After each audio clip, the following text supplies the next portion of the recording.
Et c'est sur la base de ces convictions que je souhaite devenir la chef de la coalition Avenir Québec et votre prochaine première ministre.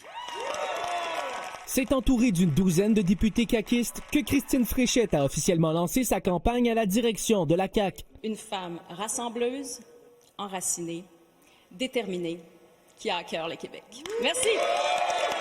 Avec l'ajout dimanche de la ministre responsable de la métropole, Christine Fréchette peut déjà compter sur les 15 députés nécessaires pour se lancer dans cette campagne.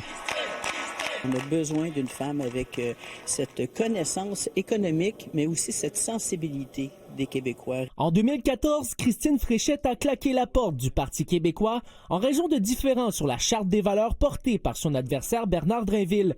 La loi sur la laïcité adoptée par la CAQ en 2019 est conforme à ses idées. Au moment du dépôt de la Charte des valeurs, je logeais à la même place que la coalition Avenir Québec. En 2019, la CAQ est allée de l'avant avec le projet de loi sur la laïcité et je logeais à la même place que la CAQ.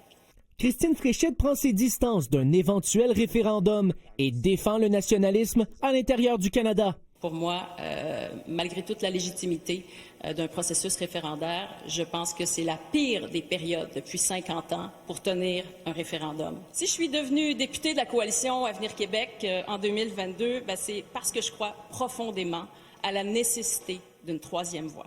De son propre aveu, sa réflexion s'était amorcée en janvier, avant la démission de François Legault. Elle a même rencontré, une semaine plus tôt, son chef de cabinet, Martin Koskinen. Alors, j'ai voulu aviser M. Koskinen de ce développement. Il m'a dit que c'était pertinent que j'y pense. Selon nos informations, le chef de cabinet du premier ministre, Martin Koskinen, n'a pas rencontré que Christine Fréchette au début du mois. Il a également discuté avec d'autres candidats potentiels afin de connaître leurs intentions si François Legault annonçait sa démission. Bernard Drinville ne faisait pas partie de ce groupe, selon nos sources. Si tout indique qu'on se dirige vers un duel Fréchette-Drinville, les personnes intéressées ont jusqu'au 21 février pour officialiser leur candidature. Le prochain chef de la CAQ et de facto le prochain premier ministre du Québec sera connu le 12 avril prochain. Marc-Antoine Nouniez, TVA Nouvelles, Trois-Rivières.